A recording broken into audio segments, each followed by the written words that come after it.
बेहतर से बेहतर की तलाश करो, मिल जाए नदी तो समंदर की तलाश करो, टूट जाता है शीशा पत्थर से, टूट जाए पत्थर ऐसा शीशा तलाश करो। नमस्कार साथियों, स्वागत है आप सभी का दा विद्यांजलि पर। मैं हूं जगदीश यादव, आप हैं हमारे साथ एटॉमिक स्ट्रक्चर के कुछ बेसिक टर्मिनोलॉजी पर बात करने के लिए। और वो जो इम्पोर्टेंट टर्मिनोलॉजी है वो एटॉमिक नंबर और मास नंबर, और साथ ही साथ इससे रिलेटेड कुछ और भी टर्म्स हैं जिनको हम लोग यहाँ पर है। उस पर पॉजिटिव चार्ज है और उसके बाहर सर्कुलर पाथ में इलेक्ट्रॉन चक्कर लगाते रहते हैं। यहाँ पर जब हम बात कर रहे हो एटम की, तो एटम का जो सेंट्रल पार्ट है उसे आप क्या कहते हैं? न्यूक्लियस। और उसके बाहर का जो पेरिफेरल पार्ट है जिसमें इलेक्ट्रॉन इधर उधर रिवॉल्व करते रहते हैं, उसको हम कहते हैं इलेक्ट्रॉन क्लाउड।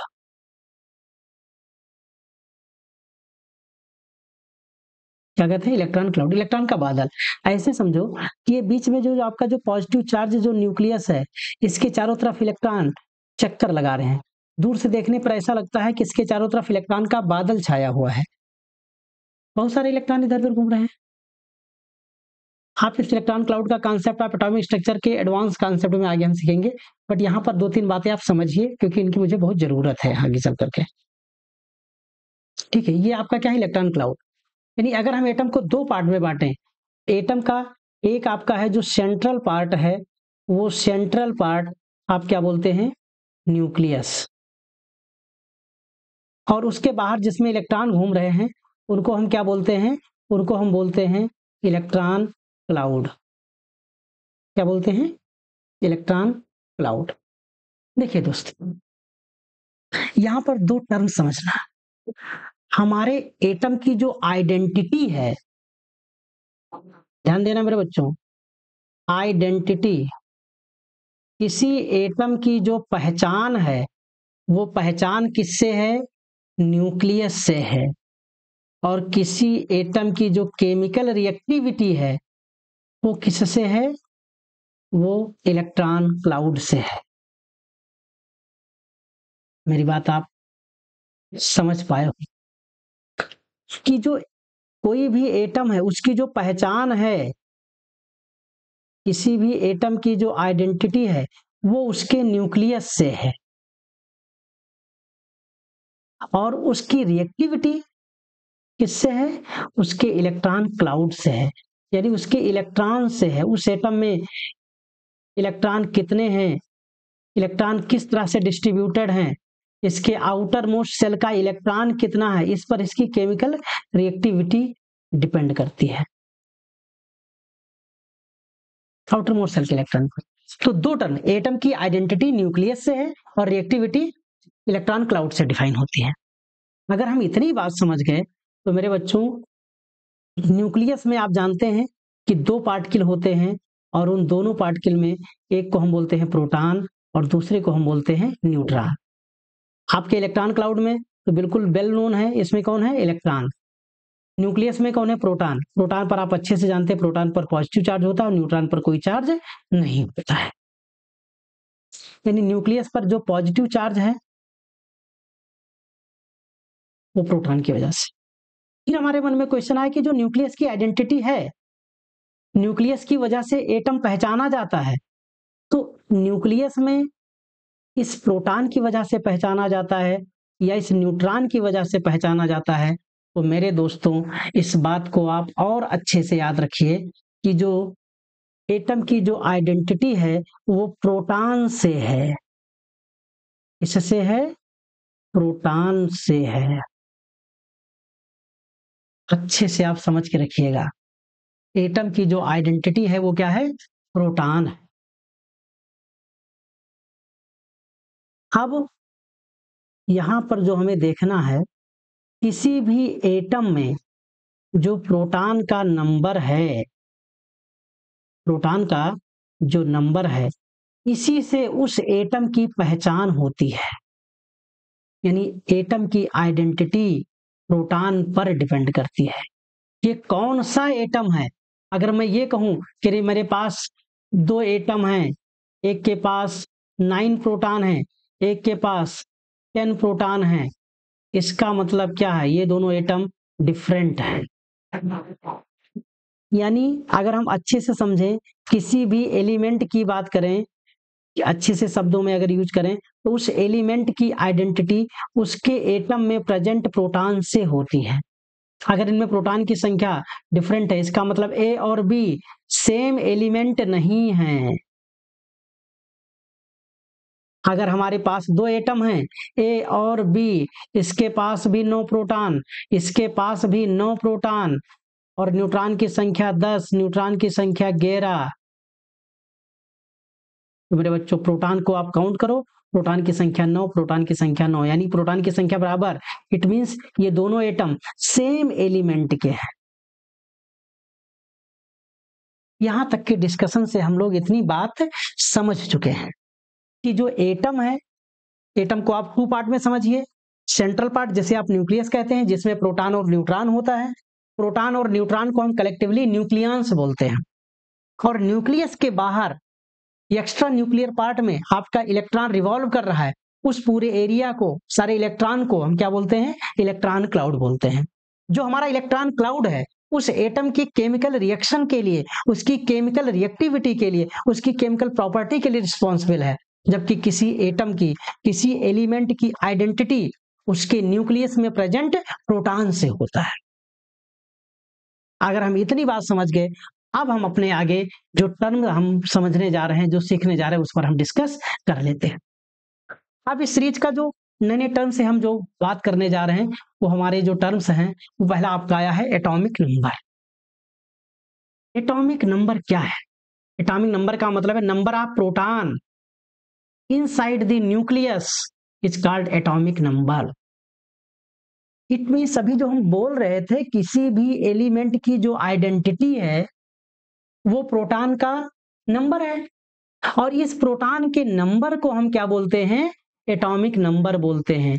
यानी यह एटॉमिक नंबर ही किसी भी एलिमेंट की आइडेंटिटी है। यानी एलिमेंट की आइडेंटिटी को बताने के लिए मुझे किस टर्म का यूज करना है, एटॉमिक नंबर। समझ गए? यदि एटॉमिक नंबर सेम है, इसका मतलब वो सब सेम एलिमेंट है, और एटॉमिक नंबर को हम कैपिटल जेड से डिनोट करते हैं। इतनी बात आप समझ चुके कि एटॉमिक नंबर का मतलब है number of proton present in the nucleus of that atom. दूसरी इंपॉर्टेंट बात आपको समझ के रखनी है, हम यह भी जानते हैं कि जो एटम होता है, एटम क्या होता है, इलेक्ट्रिकली न्यूट्रल होता है। इलेक्ट्रिकली न्यूट्रल होने का मतलब इसमें पॉजिटिव और निगेटिव चार्ज बराबर होते हैं, और पॉजिटिव चार्ज और निगेटिव चार्ज बराबर होने का मतलब पॉजिटिवली चार्ज प्रोटॉन और निगेटिवली चार्ज्ड इलेक्ट्रॉन, इनकी संख्या भी बराबर होती है। तो अगर मैं किसी एटम की बात करूं, तो उस एटम में इलेक्ट्रिकल न्यूट्रलिटी की बात को समझते हुए उसमें total negatively charge particle electron और positive charge particle that is your proton, ये सेम होते हैं। न्यूक्लियस के बाहर जितने इलेक्ट्रॉन होंगे, उतने ही न्यूक्लियस के अंदर प्रोटॉन होंगे। ये बात किस केस में लागू होगी, एटम के केस में। इतनी बात समझ गए? क्योंकि जब ये आयंस बनाते हैं, तो इलेक्ट्रॉन को या तो गेन करते हैं या लूज करते हैं। उस समय प्रोटॉन और इलेक्ट्रॉन की संख्या बराबर हो, ये जरूरी नहीं है, लेकिन एटम के केस में प्रोटॉन और इलेक्ट्रॉन बराबर होते हैं। अगर हम इतनी बात समझ गए, तो हम एक और टर्म को अच्छे से समझेंगे। दूसरा टर्म हम यूज करते हैं मास नंबर। ये मास नंबर क्या है मेरे दोस्तों? मास नंबर क्या है? ये भी न्यूक्लियस की प्रॉपर्टी है, बट इससे एटम या कोई एलिमेंट आइडेंटिफाई नहीं होता है, क्योंकि यहां पर मास नंबर में हम सम ऑफ नंबर ऑफ प्रोटॉन और नंबर ऑफ न्यूट्रॉन, यानी इसमें हम न्यूट्रॉन और प्रोटॉन को जोड़ते हैं, और इसी सम को हम क्या बोलते हैं, मास नंबर। यानी मास नंबर का मतलब प्रोटॉन और न्यूट्रॉन की संख्या का योग, और इस मास नंबर को हम किससे रिप्रेजेंट करते हैं, कैपिटल ए से। आप यह भी जानते हैं कि जो प्रोटॉन का नंबर है, इसे हम एटॉमिक नंबर भी कहते हैं, इसलिए जो आपका मास नंबर ए है, वो आपका न्यूट्रॉन की संख्या प्लस एटॉमिक नंबर यानी प्लस परमाणु क्रमांक। मेरे दोस्तों, इस बात को भी आप अच्छे से समझ कर रखेंगे। हाँ, एक इंपॉर्टेंट बात आप समझिएगा, कभी कभी हम लोग बात करते करते हम एटॉमिक मास की बात करते हैं और मास नंबर की बात करते हैं, तो याद रखना एटॉमिक मास और मास नंबर ये दोनों डिफरेंट चीज है। हाँ, इनमें कुछ सिमिलरिटी है, कोई रिलेशन है, कुछ आसपास की बात है, बट मास नंबर और एटॉमिक मास अलग अलग है। इनकी एक अच्छी पहचान यही है कि मास नंबर आपको हमेशा होल नंबर में मिलेगा और एटॉमिक मास आपका फ्रैक्शन में भी मिल सकता है, ठीक है, but mass number always whole number में। होल नंबर में क्यों मिलेगा? क्योंकि मास नंबर का मतलब है sum of the number of neutron and proton, तो न्यूट्रॉन एंड प्रोटॉन का सम ही तो है मास नंबर। तो मास नंबर कभी फ्रैक्शन में कहां से हो पाएगा? हालांकि एटॉमिक मास एक उसका एवरेज है, वो आगे हम अच्छे से डिटेल में बात करेंगे, बट इतना डिफरेंस समझिएगा, एटॉमिक मास आपका फ्रैक्शन में भी हो सकता है, बट मास नंबर आपका फ्रैक्शन में नहीं होगा, ये ऑलवेज होल नंबर में होगा। और दूसरी बात आप याद रखें कि मास नंबर से आप किसी एलिमेंट को आप आइडेंटिफाई नहीं कर सकते हैं, उसी एलिमेंट को आप अच्छे से नहीं समझ पाएंगे। किसी भी एलिमेंट की आइडेंटिटी, किसी भी एटम की आइडेंटिटी उसके एटॉमिक नंबर से है। दोस्तों, ये दो टर्म हमने समझ लिया। अगर ये दो टर्म हमने समझ लिया है तो कुछ और भी बातों पर हम लोग डिस्कशन कर ही लेते हैं। एटॉमिक मास फ्रैक्शनल भी हो सकता है, ठीक है। अब यहां पर हम लोग कुछ वर्ड यूज करने जा रहे हैं, वो वर्ड यूज है आइसोटोप। आइसोटोप किसे कहेंगे? आइसोटोप हम कहते हैं ऐसे एटम को जो सेम एलिमेंट के हों, और जैसे हमने कहा वो सेम एलिमेंट के एटम हैं। Isotope is the element atom of same element. Same element का मतलब इनके पास प्रोटॉन की संख्या सेम होगी, इट मींस इनका एटॉमिक नंबर सेम होगा। सेम एलिमेंट का मतलब ऐसे एटम जिनके एटॉमिक नंबर सेम, लेकिन अलग क्या हो? अलग है इनका मास नंबर, अलग है इनका, ये सारी बात है। हालांकि एटॉमिक मास और मास नंबर में रिलेशन है, बट दोनों अलग अलग चीज हैं, इन सबको आप अच्छे से समझ के रखिए। यानी अगर हम आइसोटोप की बात करें तो आइसोटोप में आपने बताया एटॉमिक नंबर सेम, यानी जेड की वैल्यू सेम, यानी प्रोटॉन की वैल्यू सेम, बट ए की वैल्यू सेम नहीं है, मास नंबर सेम नहीं है। इसका मतलब यहाँ न्यूट्रॉन सेम नहीं है। मतलब आइसोटोप न्यूट्रॉन की संख्या के मामले में वो एक दूसरे से डिफर करते हैं। जो हमारे आइसोटोप हैं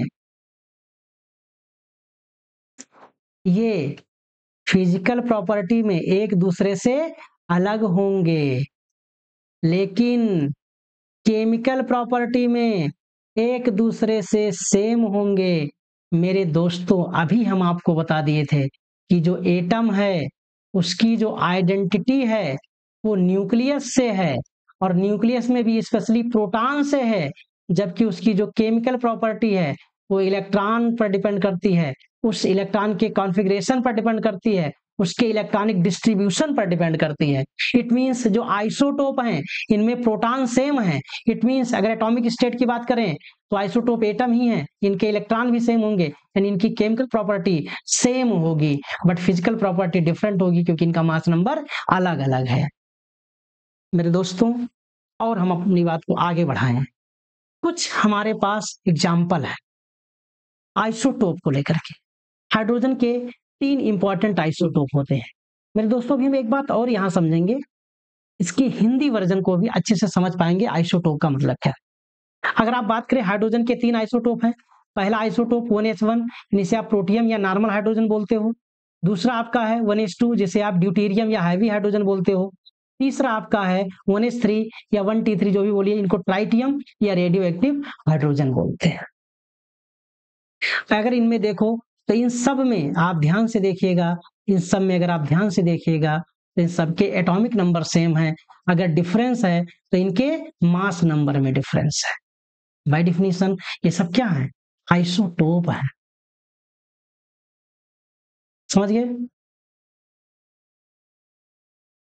अब हम 2-3 बातों को और समझेंगे। 2-3 बातों को अगर हम समझें तो अभी हम समझ गए एटम। एटम की बात करें तो एटम में होता है इलेक्ट्रॉन, एटम में होता है प्रोटॉन और एटम में होता है न्यूट्रॉन। अगर हम इलेक्ट्रॉन की बात करें तो इलेक्ट्रॉन की संख्या प्रोटॉन के बराबर ही है और प्रोटॉन की संख्या उसके एटॉमिक नंबर के बराबर है। यानी इन दोनों को समझने में मुझे कोई दिक्कत नहीं है। अगर एटॉमिक नंबर पता है तो उस एटम के लिए हम प्रोटॉन की संख्या और इलेक्ट्रॉन की संख्या हम बता लेंगे। बट न्यूट्रॉन की संख्या मुझे बताने के लिए आपको मालूम है जो आपका मास नंबर है वो मास नंबर होता है एटॉमिक नंबर और न्यूट्रॉन की संख्या का योग है। अगर यहां से मुझे न्यूट्रॉन की संख्या बताना है तो आपको मिल जाएगा न्यूट्रॉन की संख्या n बराबर आपको मिलेगा a माइनस जेड। तो मेरे दोस्तों इस बात को बहुत अच्छे से समझिए, न्यूट्रॉन की संख्या का मतलब है a माइनस जेड। तो आपके पास ये तीन फार्मूला मिल गया है, इलेक्ट्रॉन की संख्या बराबर प्रोटॉन की संख्या बराबर एटॉमिक नंबर, साथ ही साथ न्यूट्रॉन की संख्या का मतलब है mass number minus atomic number. इससे आपको मिल गया न्यूट्रॉन की संख्या। समझ गए? आइसोटोप अब तक हम बहुत अच्छे से समझ गए होंगे। ये आइसोटोप सेम एलिमेंट के होते हैं, यानी इसका हाइड्रोजन यानी इनके एटॉमिक नंबर सेम है, इनके न्यूक्लियस में नंबर ऑफ प्रोटॉन सेम है। ये सब आप अच्छे से समझ रहे हैं। अगर ये बात आप अच्छे से समझ रहे हैं तो हमें दो तीन बात और समझ लेनी है। ये आप देख लीजिए, इनका नेचुरल अबंडेंस है इतना परसेंट इतना परसेंट इतना परसेंट। टाइटेनियम रेडियो एक्टिव है, ये भी है। हम एक शब्द और यही समझ लेते हैं, जब हम आइसोटोप कहते हैं बाय डिफिनीशन हमने समझ लिया एटॉमिक नंबर सेम है लेकिन जो मास नंबर है वो सेम नहीं है। ठीक है, इसके हम हिंदी वर्जन से थोड़ा सा समझें। नाम है इसका समस्थानिक। क्या बोल दिया हमने? समस्थानिक। सम का मतलब समान, स्थानिक का मतलब स्थान वाले, यानी जिनका स्थान समान हो। समस्थानिक का मतलब ऐसे तत्व जिनका स्थान समान हो। स्थान कहाँ, इनका स्थान कहाँ है? तो मेरे दोस्तों इनका स्थान कहाँ समान हो? आपके पीरियोडिक टेबल में, आपकी आवर्त सारणी में इनका स्थान समान हो, एक ही स्थान पर होंगे। क्यों?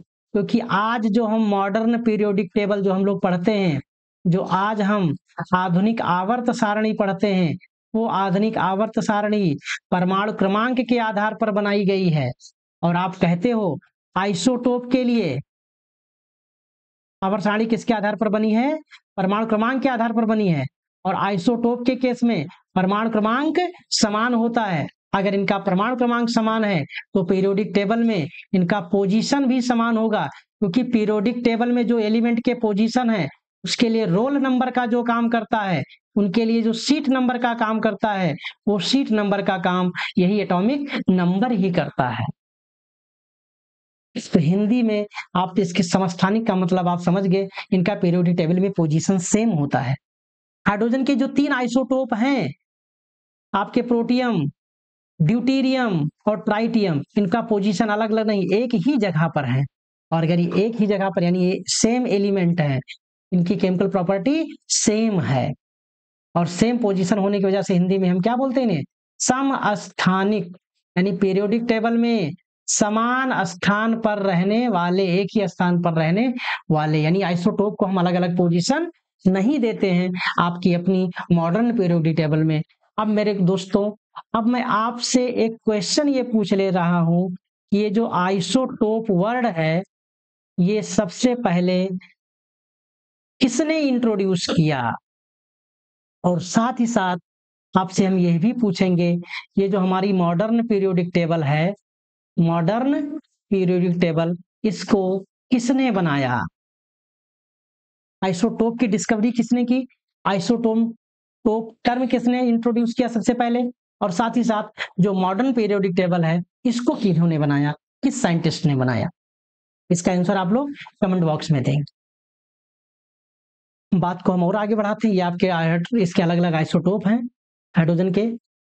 इनमें proton atomic number same, mass number अलग अलग, एटॉमिक नंबर सेम, इसका मतलब इलेक्ट्रॉन की संख्या सेम, प्रोटॉन की संख्या सेम, बट न्यूट्रॉन की संख्या अलग अलग। और न्यूट्रॉन की संख्या का मतलब है ए माइनस जेड, 1 - 1 0, 2 - 1 1, 3 - 1 2।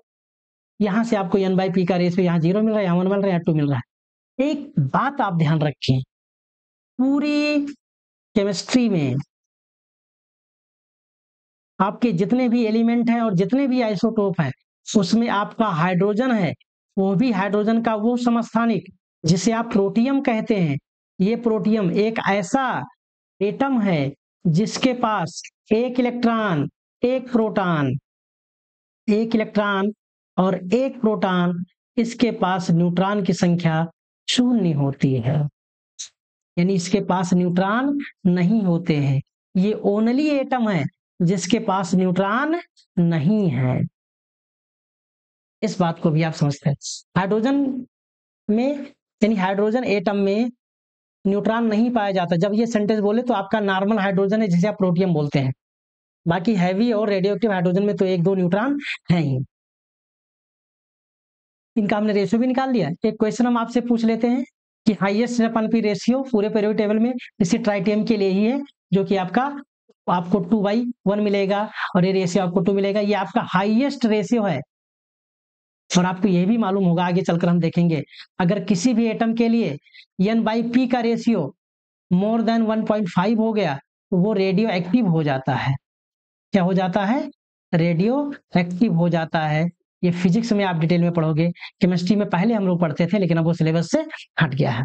एक वर्ड यहाँ पर यूज हुआ हाइड्रॉन, आप इसको पढ़ करके समझ लोगे। कैटायनिक हाइड्रोजन को हम क्या बोलते हैं? हाइड्रॉन बोलते हैं। कुछ और भी आइसोटोप हैं कार्बन के, carbon 12, carbon 13, carbon 14, atomic number अलग अलग, mass number same. Mass number से आपको पता चल गया 12, 13, 14, एटॉमिक नंबर आपका 666। इससे आप न्यूट्रॉन की संख्या निकाल दी 6, 7 और 8। अगर आप देखिए तो प्रोटॉन की संख्या सेम है, इलेक्ट्रॉन की संख्या सेम है, बट डिफरेंस किसमें है? न्यूट्रॉन की संख्या में। ये आप अच्छे से समझ जाएंगे। अब यहाँ पर जो हम दिखा रहे हैं सिंबॉलिक रिप्रेजेंटेशन ऑफ एलिमेंट, जब भी हम किसी एलिमेंट को रिप्रेजेंट करते हैं तो उसमें बीच में जो अल्फाबेटिक तरीके से जो लिखते हैं, ये वैल्यू उस एलिमेंट को इंडिकेट करती है। और ये जो इस तरफ जो वैल्यू लिखी जाती है नीचे की साइड में, ये उसका एटॉमिक नंबर होता है। और जो ऊपर लिखा जाता है वो उसका मास नंबर होता है। मेरे दोस्तों अगेन याद रखिए, मास नंबर और एटॉमिक मास डिफरेंट टर्म है, दोनों में रिलेशन जरूर है बट दोनों अलग अलग हैं। इस तरह से हम किसी एटम को रिप्रेजेंट करते हैं। जब हम बात करते हैं 11 यानी ये 23, यानी इसका एटॉमिक नंबर 11, मास नंबर 23। यहां से आप ये भी पता कर सकते हो मास एटॉमिक नंबर 11, इसका मतलब इसके पास 11 प्रोटॉन और 11 इलेक्ट्रॉन है। बट अगर मुझे न्यूट्रॉन की बात पता करनी हो तो A-Z मुझे करना है। ये आपका A है और ये आपका Z है, तो A-Z कर दो। 23 - 11 दैट इज योर 12 न्यूट्रॉन। ये आपका आगे है। कुछ एग्जांपल्स भी हम आपको दे रहे हैं, इसको आप देखिएगा, n की वैल्यू पता कीजिएगा। कुछ और भी हम आपको एग्जाम्पल आगे देंगे। अब हमारा जो आगे है ये आपका दूसरा term that is your isobar. Isotope हम समझ गए, आइसोबार नाम से समझ गए। आइसोबार हिंदी समभारिक, यानी समान भार वाले। इनका मतलब इनके जो मास नंबर हैं वो सेम होंगे बट इनके एटॉमिक नंबर सेम नहीं होंगे। इट मीन्स जो आइसोबार हैं वो सेम एलिमेंट नहीं है, वो डिफरेंट एलिमेंट के एटम हैं। इस टर्म को आप समझिएगा। Isobar are atom of different element because of atomic number of these element are different. अगर ऐसा हम देखते हैं, ये जो आइसोबार होते हैं, जो संभारिक होते हैं, ये अलग अलग तत्व के परमाणु होते हैं। ये अलग अलग तत्व के परमाणु हैं। और अगर ये अलग अलग तत्व के परमाणु हैं तो इनकी केमिकल और फिजिकल सारी प्रॉपर्टी डिफरेंट ही होगी। इनमें मास नंबर सेम है, इसमें भी आप न्यूट्रॉन और प्रोटॉन की संख्या ये आप अपने हिसाब से कैलकुलेट कर लेंगे। इंपॉर्टेंट बात इतना ही आप समझिए कि ये डिफरेंट एलिमेंट की बात हो रही है, आइसोटोप सेम एलिमेंट की बात हो रही है। ये आपका एग्जांपल है, इसमें आप देख लीजिएगा, इसमें न्यूट्रॉन प्रोटॉन की संख्या आप कैलकुलेट कर लीजिएगा। साथ ही साथ ये क्वेश्चन ये भी पूछा जा रहा है, जिसको हम देख लेते हैं। ये क्या पूछ रहा है, इसके पास इलेक्ट्रॉन कितने हैं 18, प्रोटॉन कितना है 16, न्यूट्रॉन कितना है 16। तो प्रोटॉन और न्यूट्रॉन की बात करें, तो प्रोटॉन और न्यूट्रॉन की बात करें तो इसको अगर आप जोड़ दीजिए तो ये तो हो गया आपका ए। साथ ही साथ अगर प्रोटॉन की बात करें तो प्रोटॉन की संख्या हो गया जेड, यानी जेड की वैल्यू 16, ए की वैल्यू 32। अगर मुझे रिप्रेजेंट करना है तो 16 एटॉमिक नंबर और मास नंबर 32। अगर आपको याद हो तो किस एलिमेंट का एटॉमिक नंबर, किस परमाणु का परमाणु क्रमांक 16 है, दैट इज योर सल्फर। लेकिन मेरे दोस्तों अगर हम एटम की बात करते तो एटम में जितने प्रोटॉन होते हैं उतने ही इलेक्ट्रॉन होते हैं, लेकिन आप देख रहे हो कि आपके इस केमिकल स्पीशीज में नंबर ऑफ इलेक्ट्रॉन ज्यादा है। इसका मतलब इस एटम ने कुछ एक्स्ट्रा इलेक्ट्रॉन गेन कर लिए हैं, और जब कोई एक्स्ट्रा इलेक्ट्रॉन गेन करता है तो उस पर आ जाता है चार्ज, और इसने कितना गेन किया है 2 इलेक्ट्रॉन। इट मींस ये जो बात कही जा रही है S-2 that is your sulphide ion, यानी हम डिस्कस कर रहे थे ये क्वेश्चन सल्फाइड आयन को लेकर के था, जिसकी जेड की वैल्यू 16, मास नंबर 32, जो इलेक्ट्रॉन है वो 18 है। 18 का मतलब 16 में 2 ज्यादा, इसका मतलब 2 निगेटिव चार्ज लगा हुआ है। ये आपका सल्फाइड आयन था। मेरे दोस्तों कुछ और भी टर्म्स हम सीखेंगे। आइसोटोन, इसका मतलब क्या है, आइसोन्यूट्रॉनिक। आइसोन्यूट्रॉनिक का मतलब जिनमें न्यूट्रॉन की संख्या सेम है। मेरे दोस्तों आपको हम बोले हैं न्यूट्रॉन की संख्या का मतलब होता है मास नंबर से एटॉमिक नंबर को आप हटा दीजिए, आपको मिल जाएगा न्यूट्रॉन की संख्या। ये देखो आपका मास नंबर, ये आपके मास नंबर, ये इनके हैं, ये इनके हैं एटॉमिक नंबर। अगर हम सोडियम के केस में लें तो आपका मिल जाएगा 23 माइनस 11, आपको मिलेगा 12 न्यूट्रॉन। अगर हम Mg के केस में बात करें तो 24 माइनस 12 आपको मिलेंगे 12 न्यूट्रॉन। इस तरह से इन दोनों में न्यूट्रॉनों की संख्या सेम है, इसलिए इनको हम आइसोटोन या सम न्यूट्रॉनिक ऐसे ही आप इन दोनों एग्जांपल्स में भी देख लेंगे। आइसोटोन का मतलब क्या है, number of neutron is same, यहाँ न्यूट्रॉन सेम है, सम न्यूट्रॉनिक हिंदी में, और हमने यहाँ पर लिख भी दिया है आइसो न्यूट्रॉनिक। फिर दोस्तों अगला जो टर्म यूज करने जा रहे हैं आइसो इलेक्ट्रॉनिक। आइसो इलेक्ट्रॉनिक का मतलब क्या है, नाम से पता है सम इलेक्ट्रॉनिक, यानी इलेक्ट्रॉन की संख्या समान है। और अगर इलेक्ट्रॉन की संख्या समान है तो ये आप यहाँ पर एक बात बहुत अच्छे से समझें, ये कोई एटम भी हो सकता है, कोई आयन भी हो सकता है, और कोई मॉलिक्यूल भी हो सकता है, ठीक है, कुछ भी हो सकता है। अगर उसके पास नंबर ऑफ इलेक्ट्रॉन सेम है तो उसे आप क्या बोलोगे, आइसो इलेक्ट्रॉनिक। आयंस क्या होते हैं, कैसे बनते हैं, इसको लेकर के हमने एक डिटेल वीडियो आपको बनाया है, कैसे एटम कोई इलेक्ट्रॉन गेन करता है। तो जब एटम इलेक्ट्रॉन गेन कर लेगा तो उसके ऊपर आ जाएगा निगेटिव चार्ज, और वो बना लेगा भैया एनायन। अगर वो इलेक्ट्रॉन लूज कर देता है तो उस पर आ जाएगा पॉजिटिव चार्ज, तो वो बना लेता है कैटायन। तो कैटायन एनायन में भी उस तरह से आपको इलेक्ट्रॉन निकाल करके या जोड़ करके आप बताइएगा, और आप वहां से देख लेंगे। ये आपका आइसो इलेक्ट्रॉनिक। जैसे अगर हम बात करें आपसे Na प्लस, आपसे बात करते हैं F माइनस, आपसे बात करें Ne, आपसे बात करें हम एल्युमिनियम +3, आपसे हम बात करें Mg+2, आपसे हम बात करें N-3। आप देखो सोडियम का परमाणु क्रमांक 11, परमाणु क्रमांक 11, 9, 10, 13, 12, 7। प्लस चार्ज का मतलब इलेक्ट्रॉन निकल गया, माइनस चार्ज का मतलब इलेक्ट्रॉन आ गया।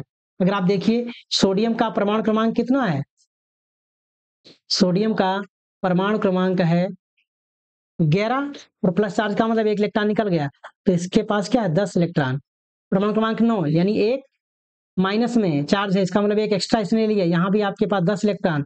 नियान कुछ लेन देन नहीं, ये 10 इलेक्ट्रॉन। एल्युमिनियम एटॉमिक नंबर 13 लेकिन 3 प्लस यानी 13 में से 3 निकाल दो, यहाँ पर भी आपके लिए 10 इलेक्ट्रॉन। मैग्नीशियम 12, इसका एटॉमिक नंबर 12 यानी 12 इलेक्ट्रॉन होने चाहिए, बट 2 प्लस लगा हुआ, 2 निकल गए, इसका मतलब इसके पास भी 10 इलेक्ट्रॉन। नाइट्रोजन एटॉमिक नंबर 7, -3 का मतलब 3 एक्स्ट्रा इलेक्ट्रॉन है, टोटल हो गए 10 इलेक्ट्रॉन। ये सब के सब क्या है, आइसो इलेक्ट्रॉनिक है। ये आपका आयन है, ये आपके आयन है, ये आपका एटम है। कोई दिक्कत आपको, ये जो जरूरी नहीं है कि कोई एटम या आयन भी हो। जैसे अगर हम बात करें N2 और CO, नाइट्रोजन का परमाणु क्रमांक 7, 7 इलेक्ट्रॉन, 7 दो एटम है, यानी यहाँ पर क्या होगा 7 + 7 = 14 इलेक्ट्रॉन। कार्बन की बात करें तो कार्बन के 6, ऑक्सीजन के 8, दोनों के जोड़ोगे 14 इलेक्ट्रॉन, तो ये दोनों क्या है, आइसो इलेक्ट्रॉनिक। इसमें भी आपको कहीं भी परेशान होने की जरूरत नहीं, लेकिन ये सारे टर्म आप अच्छे से समझ के रखें। आइसोडाइफर, ये इंपॉर्टेंट वर्ड है। आइसोडाइफर का मतलब क्या होता है, जिनके लिए न्यूट्रॉन और प्रोटॉन की संख्या बराबर, न्यूट्रॉन और प्रोटॉन की संख्या बराबर हो। मेरे दोस्तों यहाँ पर एक बात आप समझ लीजिए, क्या सेम होना है,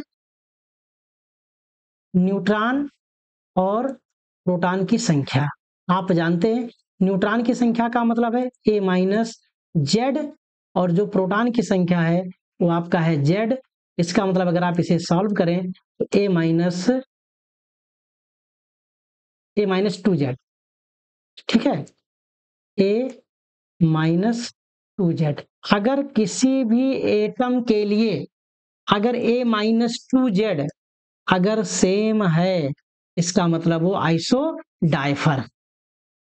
अगर हम बात करें इन दोनों के लिए, ध्यान से देखें, इसके लिए A है 39, -2Z का मतलब 19 × 2 यानी 38, आपका हो जाएगा 38 बराबर 1, यानी -P की वैल्यू यानी A-2Z की वैल्यू 1 मिला।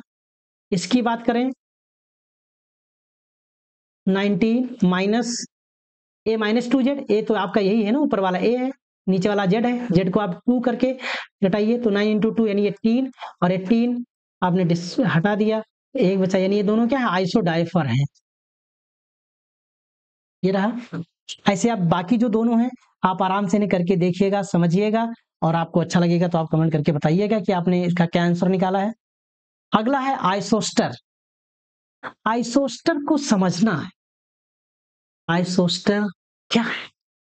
देखो भैया, आपको यहाँ क्या लेना है, मॉलिक्यूल लेना है, ऐसे मॉलिक्यूल लेना है जिनमें नंबर ऑफ एटम सेम हो और उनके इलेक्ट्रॉन भी सेम हो। दो चीजें, उस मॉलिक्यूल में एटम की संख्या भी और इलेक्ट्रॉन की संख्या, ये दोनों क्या हो, सेम हो, ये दोनों इक्वल हो, तब उसे हम क्या बोलेंगे, आइसोस्टर। चलो सबसे पहले आप देखिए CO2 3 atom, N2O 3 atom, NO2 3 atom, CNO 3 atom. चलो एटम के मामले में तो सब सेम है। अब एक बार हम इलेक्ट्रॉन भी काउंट कर लें मेरे दोस्तों, चलो पहले हम काउंट कर लेते हैं। यहाँ पर पहला वाला एग्जांपल हम यहाँ लेकर के समझ रहे हैं। पहले हम ले लिए CO2 को, कार्बन का एटॉमिक नंबर 6, ऑक्सीजन का 8, लेकिन 2 बार आया है, तो 8 × 2 यानी 16, 16 + 6 यानी क्या हुआ 22। आपका दूसरा है N2O, नाइट्रोजन का 7 लेकिन 2 बार आया, तो 7 × 2 यानी 14, ऑक्सीजन का 8, आपको क्या मिला 22 इलेक्ट्रॉन, यहाँ भी 22 इलेक्ट्रॉन। तीसरा आपका आता है NO2 प्लस, नाइट्रोजन का 7, ऑक्सीजन का भाई 8 होता है, एटॉमिक नंबर 8 2 बार आया है, 16, 16 7 23, लेकिन एक प्लस चार्ज लगा, इसका मतलब एक इलेक्ट्रॉन निकल गया, टोटल 22 इलेक्ट्रॉन। तो देखेंगे 16 7 23 में से निकल गया 22 इलेक्ट्रॉन। तो अगला आपको मिलेगा CNO-, गुड, कार्बन का 6, नाइट्रोजन का 7, ऑक्सीजन का 8 और माइनस चार्ज लगा हुआ है। इसका मतलब आप एक इलेक्ट्रॉन इसमें ऐड कर दीजिए, तो 7 और 6, 7 6 13, 13 और 8 21 और 1 22, यानी 22 इलेक्ट्रॉन। इन सबको देखिए, सब में आपने कैलकुलेट किया और इस कैलकुलेशन के बाद में आपको मिला CO2 में भी कितने इलेक्ट्रॉन आपको मिल गए, 22। N2O में भी कितने मिले, 22। NO2 प्लस में कितने मिले, 22। CNO माइनस में मिले कितने, 22। इस तरह से आपको मिले यहाँ पर 22 इलेक्ट्रॉन, यानी ये सब के सब क्या हैं, आइसोस्टर हैं। मेरे दोस्तों, ये सब आप अच्छे N2 में आप देख लीजिए, अभी हम बात ही कर लिए थे। यानी जो आइसोस्टर हैं वो भी तो एक तरह से आइसो इलेक्ट्रॉनिक ही तो हैं, ये भी तो आइसो इलेक्ट्रॉनिक स्पीशीज ही तो है। हाँ, बात तो सही कहे हो। क्या हम ये कह सकते हैं कि आइसोस्टर और आइसो इलेक्ट्रॉनिक? हाँ, कह सकते हैं। यानी एक इंपॉर्टेंट जो सेंटेंस बनता है वो all isoster are iso electronic but all iso electronic species are not isostere. दोस्तों, इस बात को आप समझ के रखिए, जितने भी आइसोस्टर हैं, ये हमने आइसोस्टर लिखा है, तो ये क्या लिखा है, आइसोस्टर। जितने all isoster are iso electronic but all iso electronic are not isosters. ये बहुत इंपॉर्टेंट कॉन्सेप्ट था। मेरे दोस्तों, आज के इस वीडियो लेक्चर में हमने इन्हीं छोटे छोटे टॉपिक पर डिस्कशन किया। इन टर्म को आप अच्छे से समझ के रखिए। आपकी एनसीईआरटी में तो डिटेल में आइसोटोप, आइसोबार, थोड़ा सा आइसोटोन पर डिस्कशन है, इससे ज्यादा नहीं है, लेकिन ये टर्म भी हमको बहुत यूज करने होते हैं, आगे काम में आते हैं, इसलिए हम लोग इन पर भी डिस्कशन किए। आज के लिए बस इतना ही। आप लोगों ने हमें धैर्य पूर्वक इतनी देर तक सुना, इसके लिए आप सभी को बहुत बहुत धन्यवाद, शुक्रिया, थैंक यू।